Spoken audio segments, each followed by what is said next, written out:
All right, so I am Amaro Guadalupe Rivera, I'm Sarai Chavez. and we are here with Nina Serrano in her home on the 23rd of October 2018 at 11:22 a.m. And this is for Latina Studies class, Oral Histories 435 with Professor Quintana. Thank you for being with us today. It's my pleasure.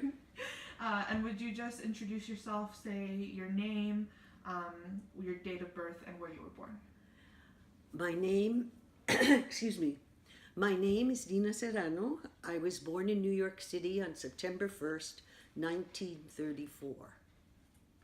Thank you.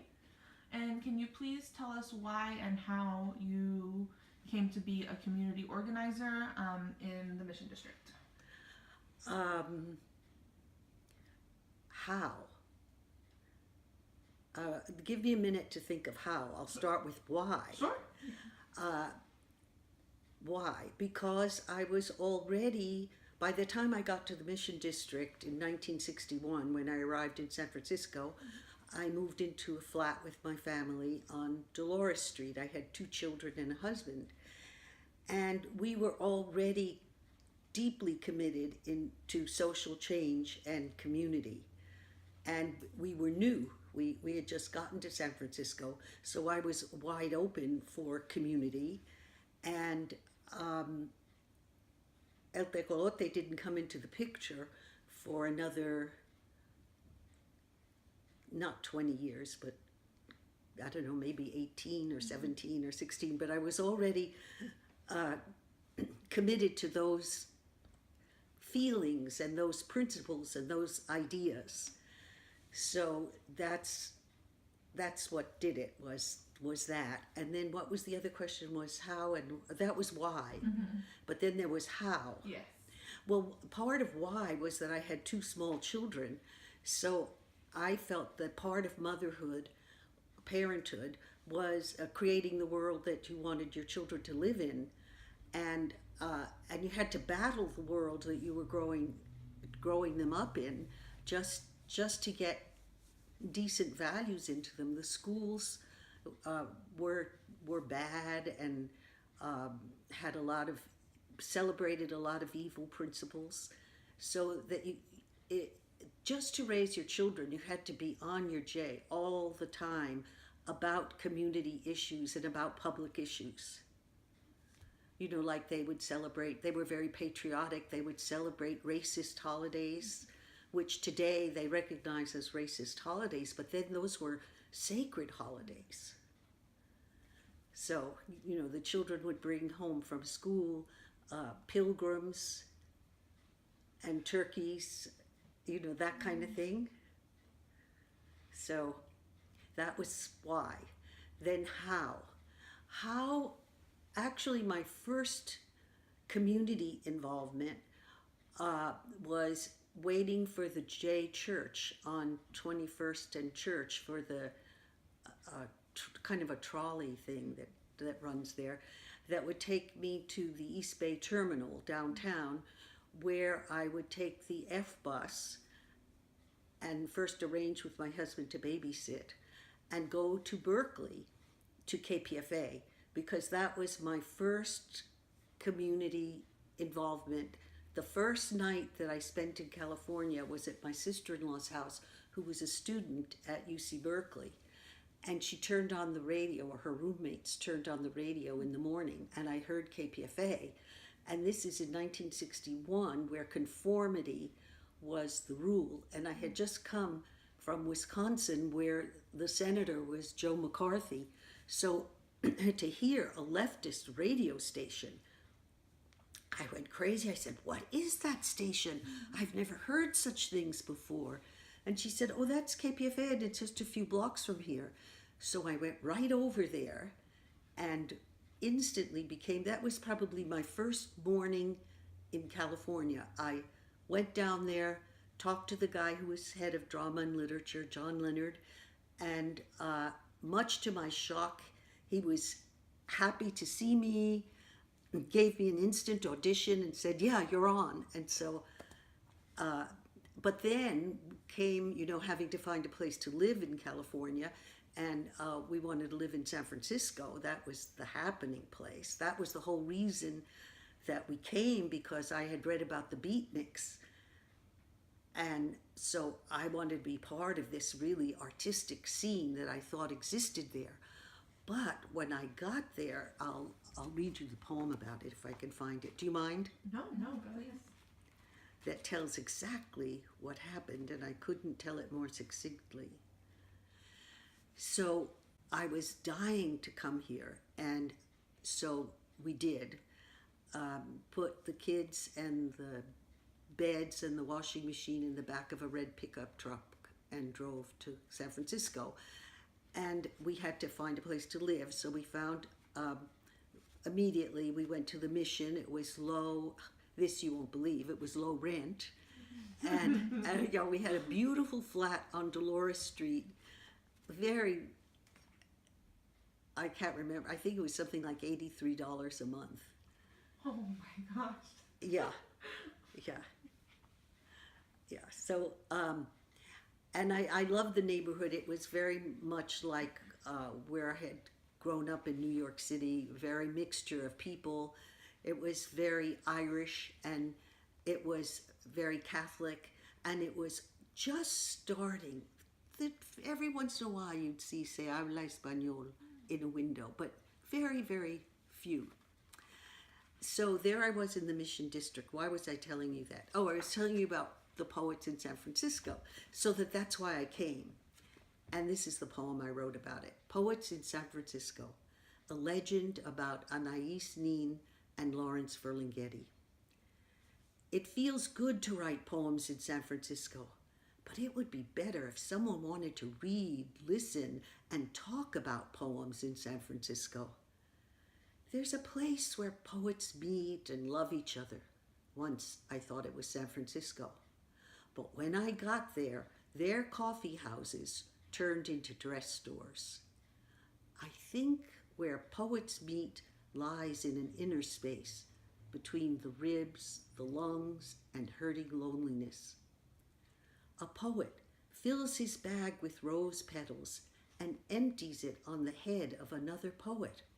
Her hair is full of petals. Their love poems rhymed and metered bloom, and in that place of raining flowers is the place I want to be. So I got here and I was shocked that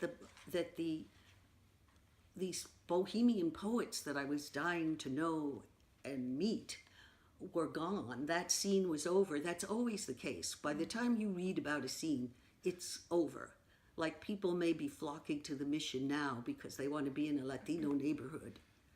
Well, goodbye. The Galeria is leaving. Things are changing, and they always will. And it's the good thing because it's the way of biology. It's the way of the universe. Change is the constant thing. So you wanted to know how. So I guess that my kids being in school, that's always an entree into the community going. And I think the first real time I got involved in the community, excuse me again,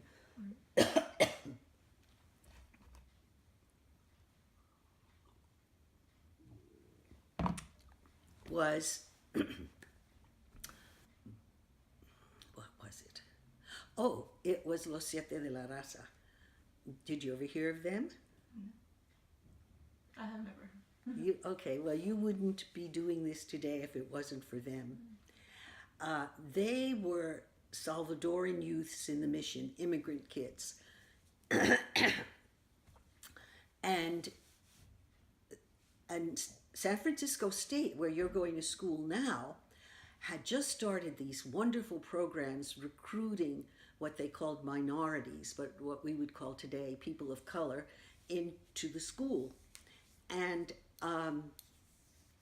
one or two of them actually were involved in it and involved in the community organizing. So they'd hang out they didn't have jobs. They mostly would hang out. They lived with their families, and they got accused of killing a policeman, and so the 7 of them were rounded up, and they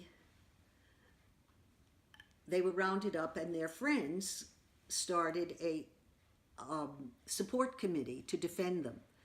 And this is the time of the Black Panther organizing in Oakland, so very close by, and so influenced everything.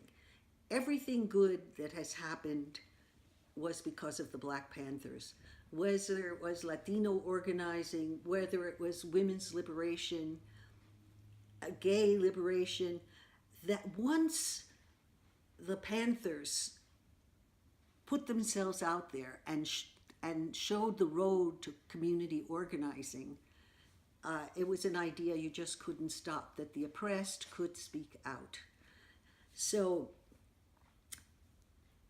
Los Siete de la Raza Organizing Committee, Defense Committee, really coming out of San Francisco State. I'm forgetting the guy's name, Roger Alvarado. He was a student at State, and he was the key organizer.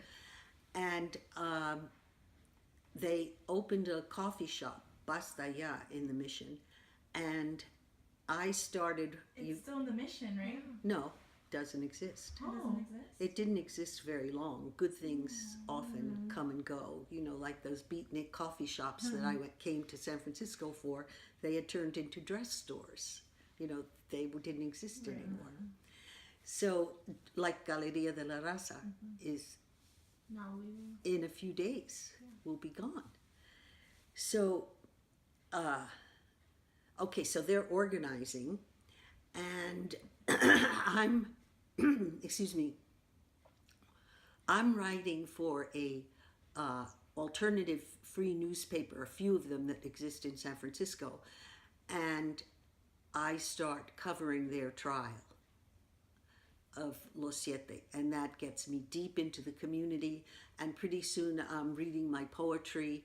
In fact, I'd written my first poem, and I wrote the first poem, and then I read it at Basta Ya, where there were, as outreach to the community, as consciousness raising, and as fundraising, we would do readings there. So that's how it started. And once it starts, you can't stop, as you'll see. You know, you think you're doing this for a class, but once you're out there coming to my house and interviewing me and finding out history and going other places and maybe getting involved in... Oh, could you just turn it off? Yeah. Thanks. And you're going to get involved in community issues, like maybe it's the Galleria closing, and maybe the opening of the new one. You will get involved. That's how it starts, and you can't stop it. And you don't want to stop it, because in community there is love, in community there is strength, and there is support. And there are going to be some terrible moments in your lives. You're young women now, but your heart is going to be broken many times, and you're going to be really glad that you live in this ambience where there is a team, there is a community, and the community is so big it doesn't have to stay in the Mission. The community is international. So you mentioned that you worked in the radio station, right? Yes. And you were doing newspapers? What? Yeah. And you were writing for the newspaper? Yeah.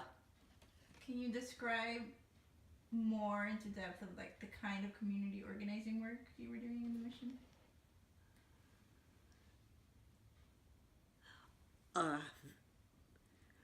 So I was writing for an alternative newspaper. I was working on going to all the Los Siete trials and getting involved in the organizing of the Defense Committee, which also included a breakfast program. It kind of copied the Panthers with a breakfast program and serving breakfast to the kids in the community that would otherwise go to school with no breakfast and not do well at school. And then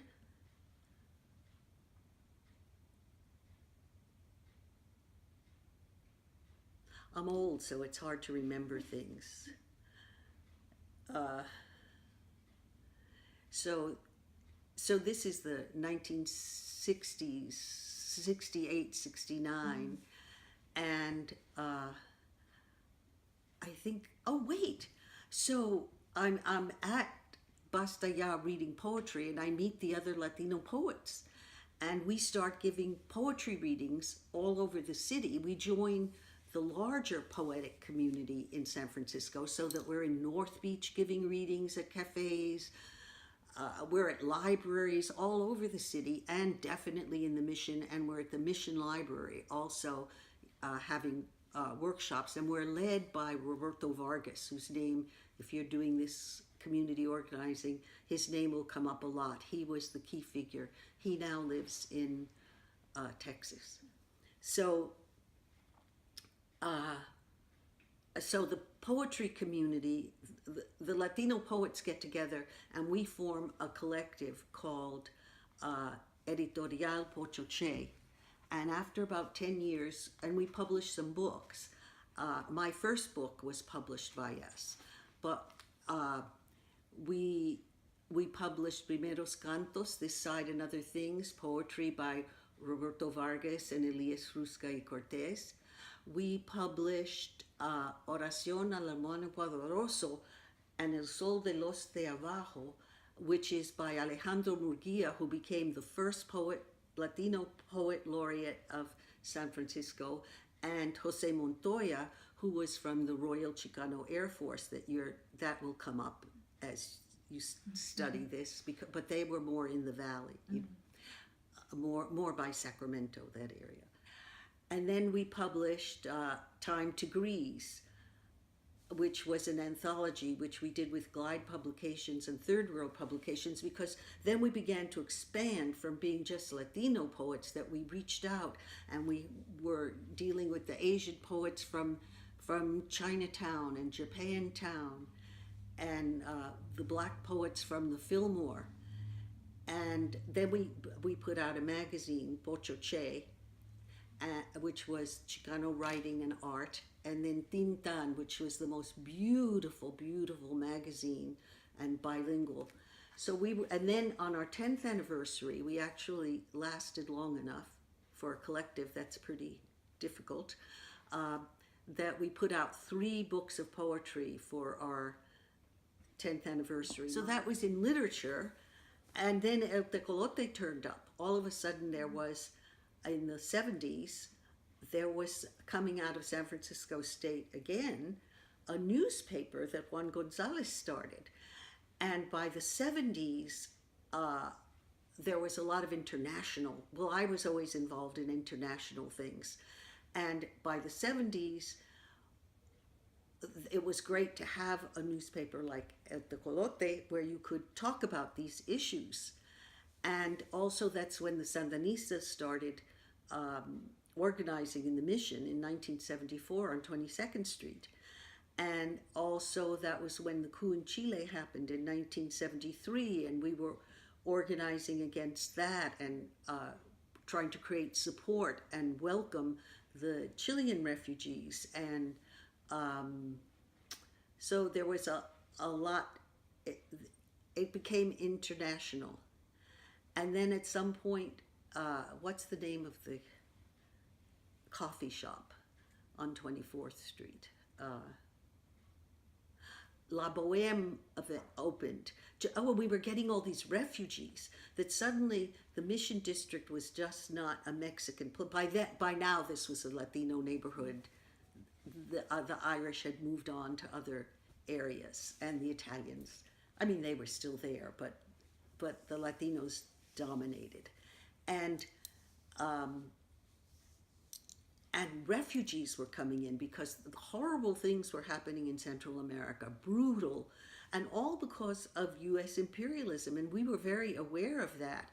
And so we had to kind of make space for these new immigrants that were coming in, and many of them were very developed intellectuals that were writing and painting and suffering. They were arriving with nothing, with a suitcase on a bus, or sneaking in, who knows? So there was La Boheme was a wonderful meeting place for the cafe types that came from all over, and we all intermingled, and our causes intermingled. So the next question, kind of rounding everything together, or what did you think you accomplished as a community organizer in the Mission District, and how has that impacted, do you think, the communities from then until now? We were very successful. I've mentioned Galeria de la Raza. That's a perfect example.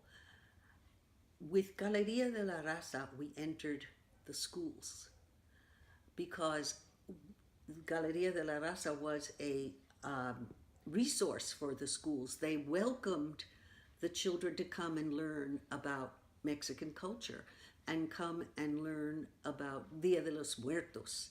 And that started something that affected the entire city. And in fact, you cannot even go to any Trader Joe's starting right now without finding little Dia de los Muertos things. It's just now part of the Bay Area culture, and I think you could probably go to the Midwest or the East Coast and where there's not a Mexican in sight, and the same thing. So that we introduced culture into the hearts and minds and families in the mission and then into the whole city, and that spread. And that was with our poetry, and we founded the Mission Cultural Center in 78. So there at the Mission Cultural Center were classes where the children and adults would come and learn folk dancing and do theater, do crafts. So they learned the culture, and those people are now your parents. So I think we accomplished a lot because we worked at the level of hearts and minds. And even the fight back to the gentrification of the mission comes from the generations of people who learned organizing techniques from all this work that I've described, and I'm probably leaving stuff out, but you get a picture of a community developing over time, and that it has something to do with family and generations and community. Looking back at your days as a community activist, is there anything you would have done differently? What do you think were your strengths and what were your weaknesses? My heart was my strength, that I followed my heart. And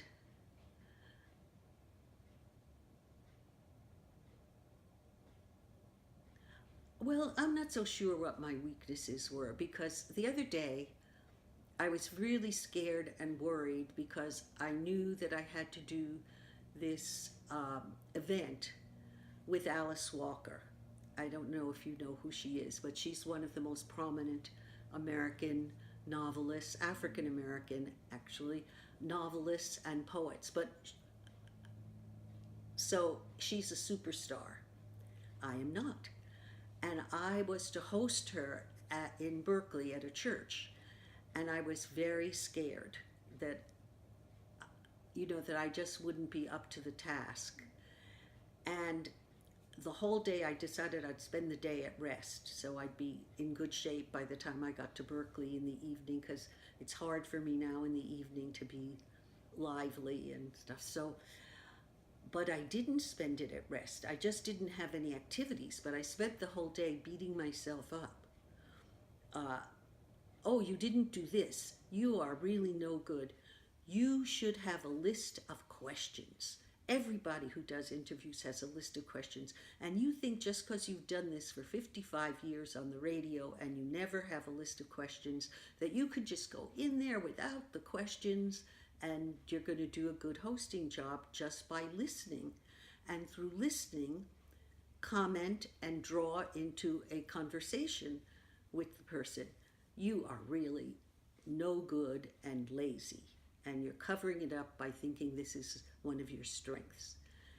And then I thought, you know what? You forgot to read some of her novels. You think you're so prepared because you read this book of poems, you read that novel, but you didn't read them all. And did you go on Google and watch every interview that she's ever done for the last 40 years that are on there? No, you didn't. You are a flake. You've always been a flake. You are just no good, and you are going to do a really lousy job. And the outfit you picked out to wear is not really proper for the season. So, why am I telling you that? Oh, what were my, yeah. So then I went, and she was wonderful. And I told her right away, Alice, I have no questions for you. I just like to listen and then draw things out from what I hear. She said, that's fine. And then we're getting ready to go on, and we're backstage, and we look in the mirror, and I say, and you know what else? This was another thing I was beating myself up about. I don't have any lipstick. I don't even have a lipstick. I lost my lipstick, and I just never find the time or the energy to go to the store and buy a new one. And so now here I am tonight with no lipstick, and I'm going to go on. And she says, you know what? I don't have on lipstick either. And I said, oh. She said, yes, because somebody once told me that my lips are actually the right color for my skin, for my shade of skin. And then there was a poster of her there with her portrait on it in color, and I looked at it, and I said, oh my God, yes. And then I looked at her, and I went, yes, that's exactly true. And then I thought, oh, if it's true for her, could it be true for me? And then we went on, and it was marvelous. Her words were, oh, it was a thrill to hear her. And then I read my poetry, and I just felt really free, and I gave it all I had. And looking out there and seeing the whole place full, and the balcony, lots of people, and it was wonderful. So I was riding home high, and Alice was very happy with the event, and we hugged, and it was wonderful to be with her. And her example was marvelous. She's a Buddhist, and she's a very, very grounded person. And on the way home, I was flying high, and I thought, oh, I think I'll never do that again. I'm 84 years old. I think I'll never beat myself up again. That if I get those thoughts again, I'm going to say, that's not true. Just remember this night, where all those things turned out not to be true. And the best part was after that event, my granddaughter was there, and she came up on stage. And my granddaughter's older than you. My granddaughter's like 30. And she came up and she said, and I said, well, were you proud of me? And she said, I was very proud. And she gave me a big hug. And then I felt, oh yes, this was worth everything. So that is about what I did wrong.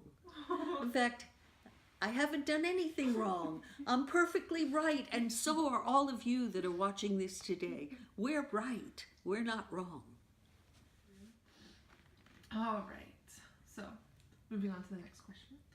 How has the Mission District changed from the time that you were actively involved? Well, I only became less markedly involved, I think, when I hit my 80s. And that's because I had, and I didn't know it, I just had less and less energy. I was living in Oakland, and I started to have less and less energy, and I was hard to drive at night. But I didn't know that it was that my heart valve was worn out. And then recently I got a heart valve replacement, which I recommend to every elderly person or everybody who's finding themselves getting very tired and wondering why, that I got renewed energies again. But I'm still 84, so that has caused me to be less active, but not so less active. Let me tell you about this wonderful thing. Do you know about this? Poetry in Flight, Poesía en Vuelo.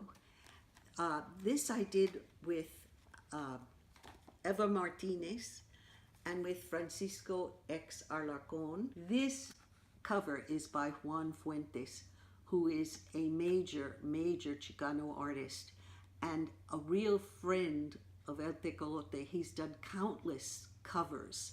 Some of the best front pages and posters for El Tecolote have been done by him. And the Acción Latina, who's the parent organization of El Tecolote, named their art gallery for him. So he did the cover for this anthology, which was to celebrate the, I don't remember which anniversary, maybe it was the 45th or the 35th anniversary of El Tecolote. And so we had 56 poets contribute to this. It is so fine. These are marvelous poets and just the most gorgeous cover. And who did we get to do the blurb on the back and the introduction? The Poet Laureate of the United States, Juan Felipe Herrera. He's the first Chicano poet, national Poet Laureate of the United States. And so this was just a major achievement. And while Francisco Alarcon died while we were working on this project. And that was a terrible, terrible loss. He's one of our major poets. And his charisma was driving us forward. But then his death became the inspiration to keep going. So that Eva and I and I'm forgetting names, so I have to look it up, but that's because I'm old, not because I don't treasure these people. Then we got a relatively young poet, Harold Terrazon, to also work with us, and we got the project finished even after he died. And it was a glorious reception at Acción Latina, the brand new offices and the remodeled spaces, and it was beautiful and full, and all the poets came, and it was a great, great celebration. So how I find it different today is, well, now that I don't go there often, it seems kind of dirty and crowded. I mean, the streets dirty, like they need to be picked up, and the shopkeepers need to be scrubbing the sidewalk in front of their places as if they had pride. And then there are more and more things that it's less Latino. And of course, I don't even know what it would be like to get to the corner of Bryant and not have the fabulous mural that they change almost every month on that corner of 24th. And well, I still tend to go because of the Brava Theater does so many inventive and creative things. And I still go to the Mission Cultural Center, poetry readings and things like that. So there are changes, but there have been many changes in that district. You know, from 1961, are we getting to 50-something years, 55 or 56 years? I've seen a lot of changes, and I have faith that these changes will continue, and that they will ultimately be for the good, because I just really believe in the good.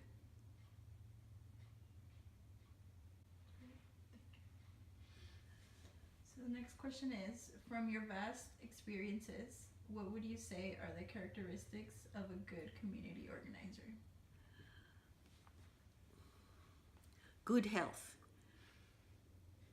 Good health, because it takes so much energy to be a community organizer. You're not just involved in yourself and your friends and your family. You're thinking bigger, and you're thinking of a whole community. So you are thinking about the shopkeeper, and you are thinking about the bus driver who's going through that. You're thinking about the whole neighborhood, and it takes a lot of energy, and it takes a lot of heart and a lot of health and comrades. You can't do it alone.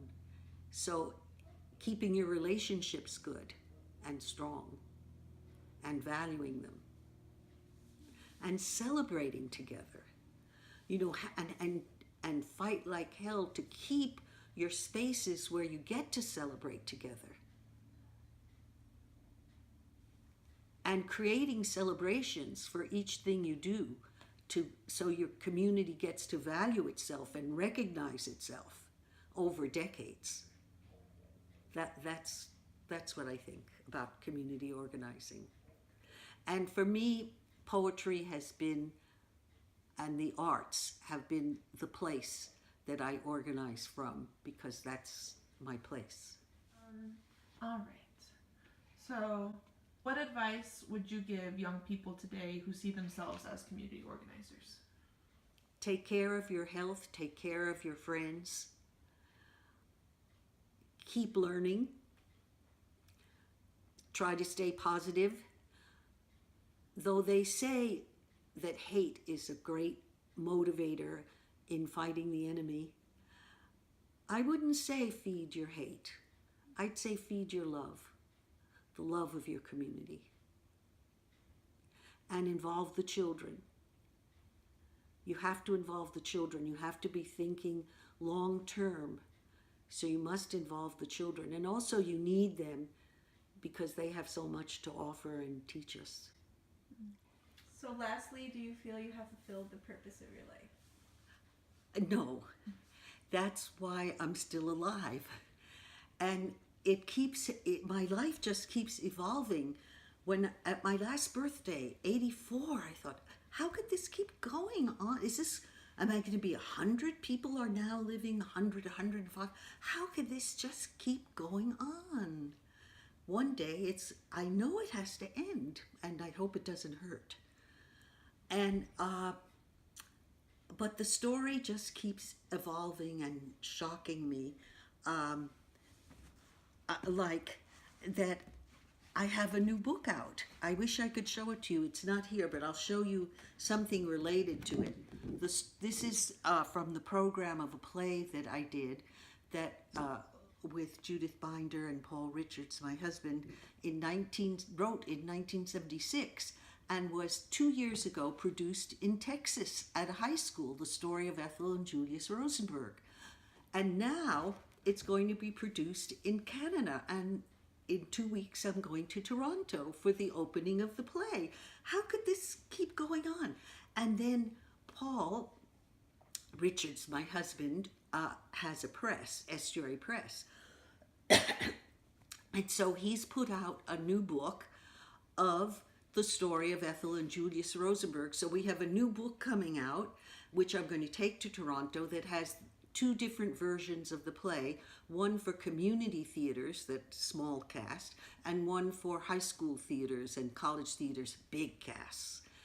And so the story keeps evolving, plus that there's the one in the novel that's still in my computer that's going so slow. I mean, way too slow. Speaking of novel, I also wrote my first novel, finished it when I was 82. You see what I mean? I just keep being born again. And I don't die. I mean, I probably will fade. You know, one day you'll look at this and I'll be dead. Or in a vegetative state, or, you know, things happen. You break your hip and they say that's the end. But it's just an evolving story that just amazes me, that it keeps on going. I don't understand that, because my parents were gone by their 70s, and you know that I just keep going and going, a lot slower. Is there anything else you would like to add? Another new thing I'm doing is that I've started a video podcast series on my YouTube channel called Literary Dialogues with Nina Serrano.